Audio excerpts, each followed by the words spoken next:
we have a very, very unique participation over here at the Sustainability Summit.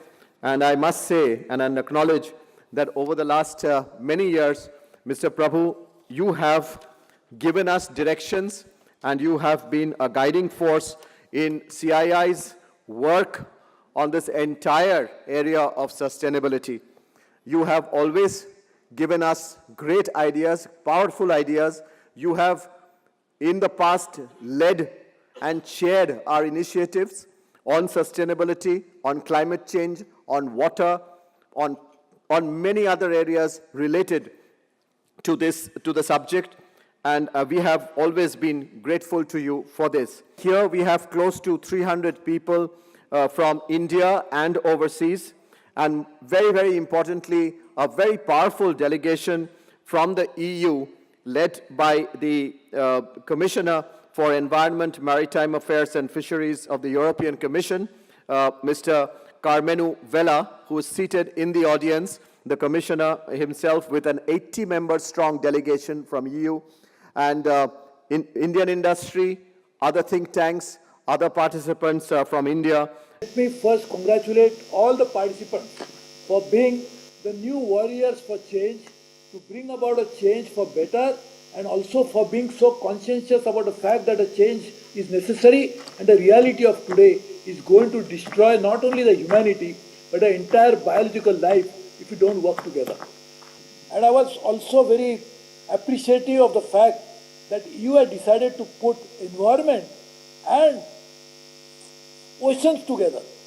I think this linkage is very important, because ultimately the oceans are the sufferers and the oceans are the ones who are bearing the entire brunt of what is happening on a pollution terrestrially or any other part of the world. And therefore the oceans are the last resort. As you say, the central bank of the country is the last resort for ensuring that financial system is in place.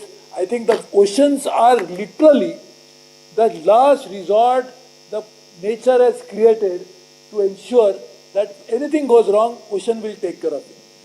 And lastly, the circular economy is a concept which is the one way of addressing the problem that we are facing today.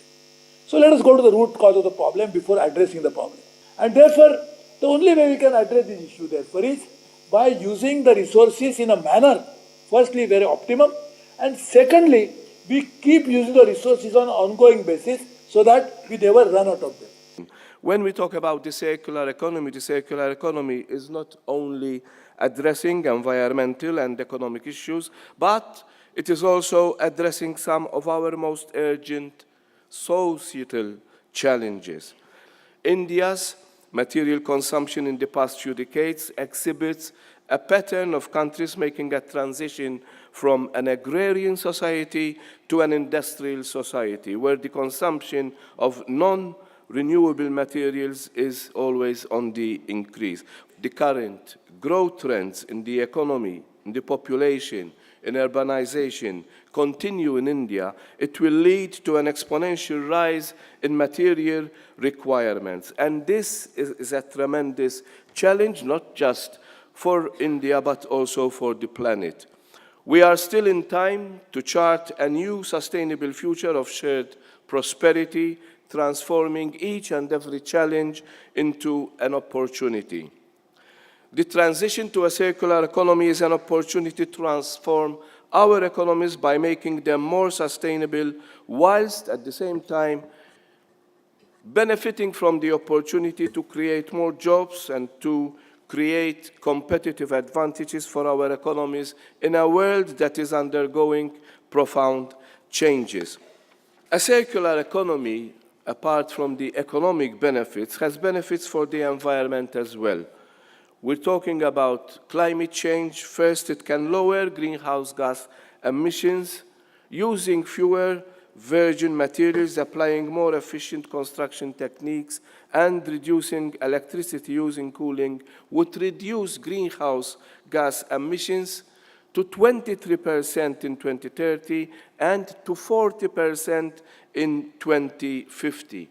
A new circular economy could also reduce water consumption significantly And finally, it has also important benefits for our citizens.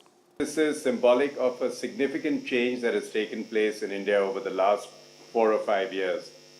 In the pursuit of industrial growth and the escape from poverty, I think this was widely held as a view amongst policymakers and our industrial and financial community as well, thanks to the challenges of riparian and water-related issues across states. So I don't think today there is any longer any need to persuade anyone in this country who's in a policy-making role or in the role of leadership of industry that this is indeed an urgent challenge. So the questions are switching now to how rather than whether. There are no deniers, if you like, in India. There may be in other parts of the world, but I don't think you will face the challenge of meeting too many deniers of the necessity here. And I think we understand the impact on our economy. I think the Ellen MacArthur Foundation had estimated 40 lakh crores of GDP impact from the circular economy. And I think we are starting to believe that.